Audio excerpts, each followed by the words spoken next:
Muito boa tarde para você que nos acompanha aqui pelo Notícias Agrícolas. Eu sou Virgínia Alves, nós estamos de volta. É claro que o nosso destaque agora é mercado do café, porque a gente continua acompanhando o que o Conselho dos Exportadores de Café do Brasil, o Secafé, vem fazendo para dialogar com a União Europeia diante das novas regras de importação, já que esse cenário é cada vez mais real para o produtor brasileiro e a gente continua buscando aí formas de dialogar e comprovar que a cafeicultura do Brasil é sim sustentável e que atende todos os requisitos propostos pelo Bloco Europeu. E o Marcos Matos acabou de retornar de uma viagem onde o Secafé fez uma ação justamente para debater isso com os europeus e é isso que a gente vai entender agora o que aconteceu por lá. Marcos, seja bem-vindo, meu amigo. Boa tarde. Olá, Virgínia. Olá a todos. Uma satisfação estar com vocês novamente. Vamos lá, mais uma vez a gente está conversando aí, você acabou de voltar para o Brasil. Esse evento aconteceu no último dia 25 em Bruxelas, na Bélgica, e foi justamente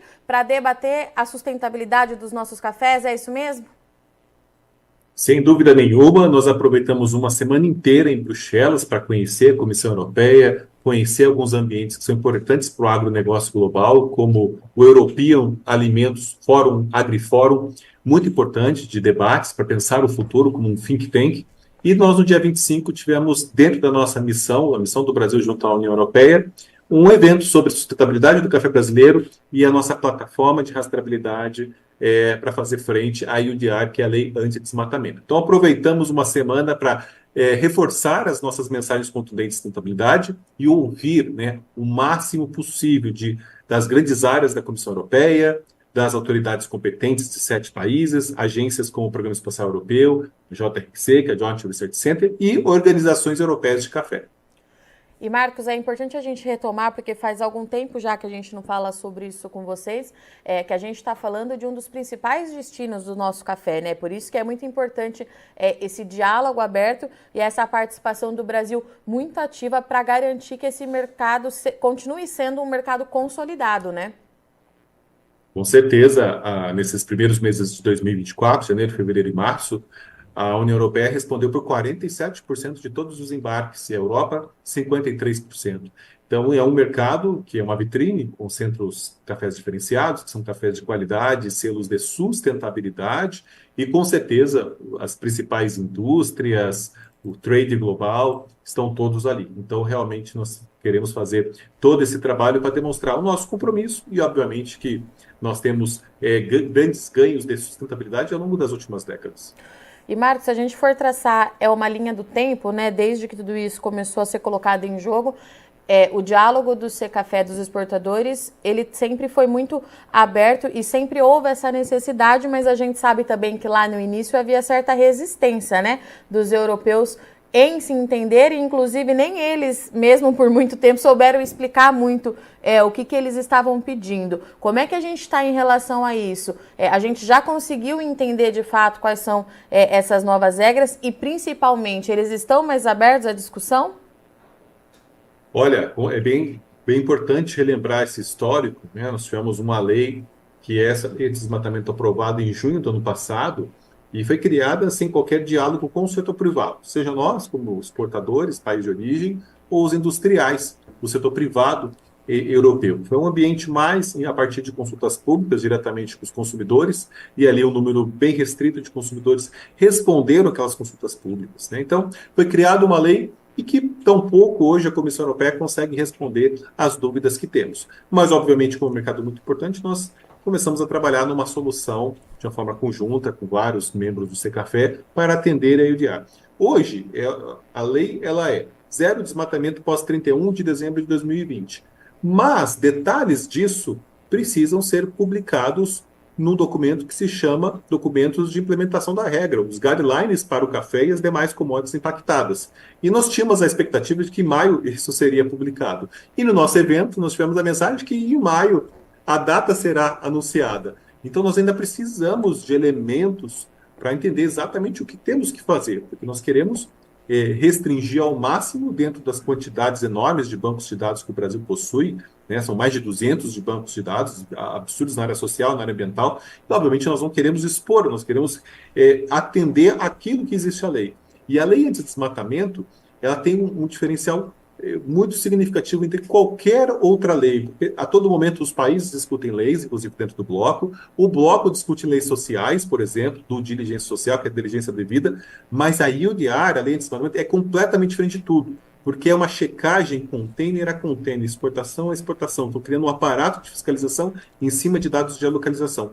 Todo o resto é em função de relatórios que são produzidos, acompanhamentos, análise anual, amostragens, né? Então, essa lei anti-desmatamento, ela foge de tudo que a gente viu até agora. Por isso que a gente tem que fazer um trabalho mais próximo e fazer todo o acompanhamento e buscar todos os diálogos e o que pode ser daqui para frente, porque tem de entrar em vigor em dezembro desse ano ou em janeiro do ano que vem. E estamos buscando, obviamente, a flexibilização das regras para o mundo conseguir se adaptar. Não apenas o Brasil vem muito avançado nesse processo, mas são mais de 50 países produtores de café em realidades completamente diferentes.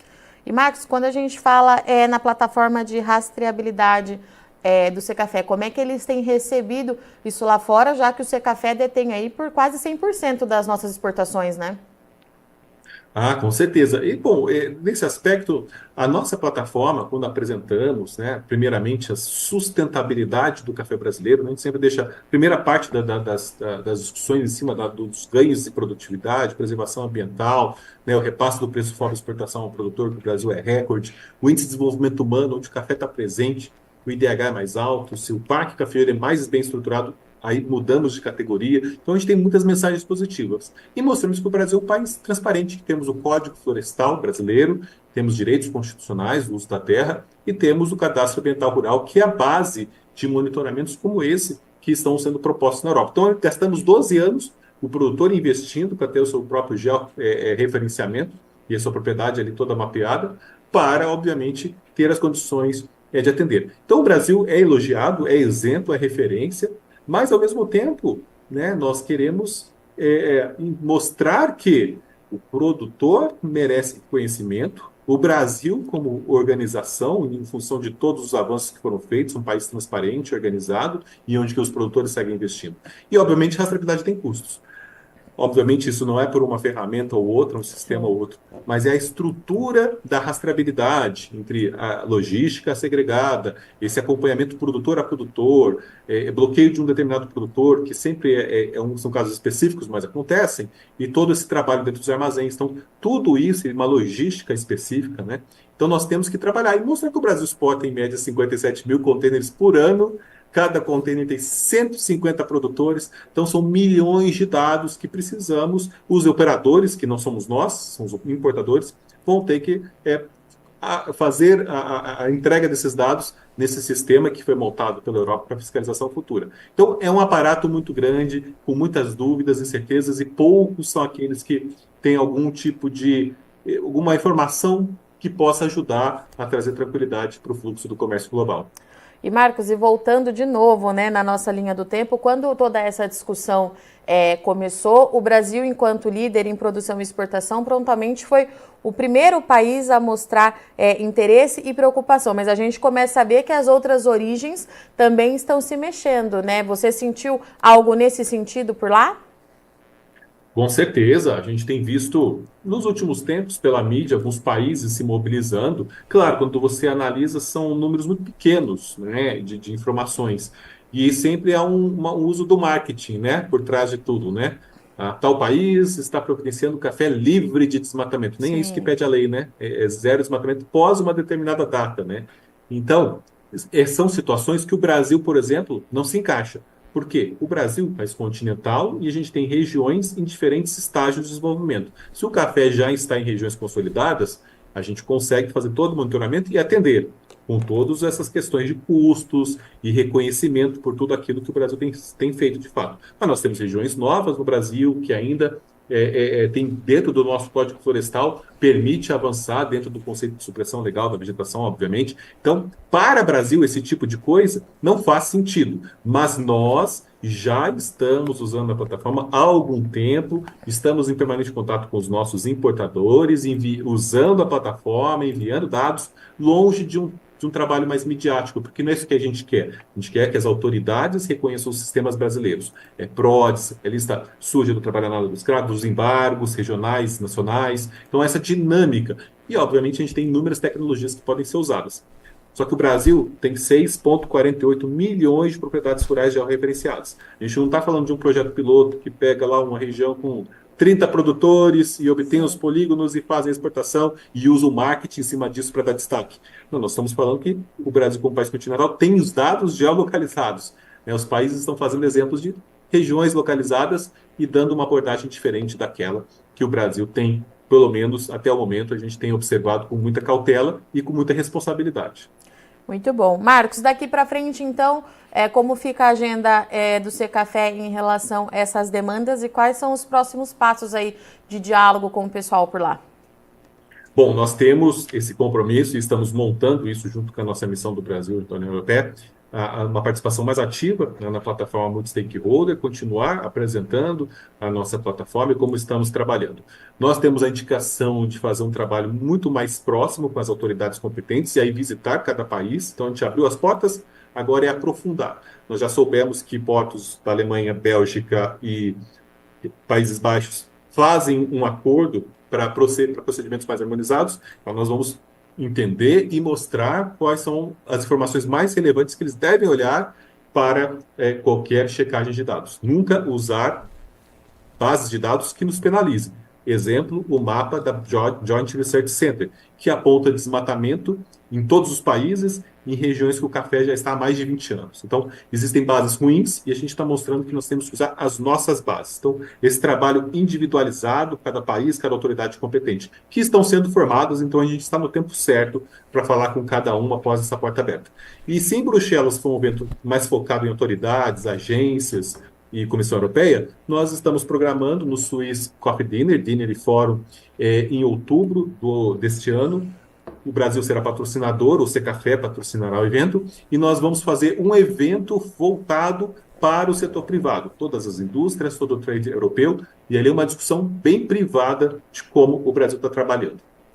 Muito bom. Marcos Matos, obrigada mais uma vez pela sua parceria e disponibilidade. Você sabe que você é de casa. Volte sempre, meu amigo. Um abraço para você e para todo o seu time. Muito obrigado, Vivi. Um abraço para todos vocês também, Notícias Agrícolas. Contem sempre conosco. Portanto, estivemos aqui com o Marcos Matos para atualizar justamente essa discussão junto com a União Europeia, que o prazo ele está ficando cada vez mais curto, mas o Brasil continua sendo referência e continua impondo a realidade dos cafés por lá. Vale lembrar que isso representa mais de 40% das exportações do Brasil. É bastante coisa, é o principal destino, a gente precisa monitorar muito de perto. As outras origens começam a se mexer também. O Marcos citou aí que num volume muito pequeno, tudo isso porque de fato as novas regras chamam muita atenção e a gente precisa ver como é que esse mercado vai se comportar daqui para frente. Mas por hoje o Marcos trouxe a atualização do Secafé, que é quem representa os cafés do Brasil no exterior, e a gente precisa continuar acompanhando muito de perto para ver qual que será o desenrolar de toda essa história e principalmente, né, se esse trabalho de mitigar os possíveis impactos para o produtor brasileiro se está dando um resultado, e ao que tudo indica sim, porque eles estão mais abertos ao debate. Bom, eu sou Virginia Alves, agradeço muito sua audiência e companhia, mas não sai daí que já já a gente está de volta, é rapidinho.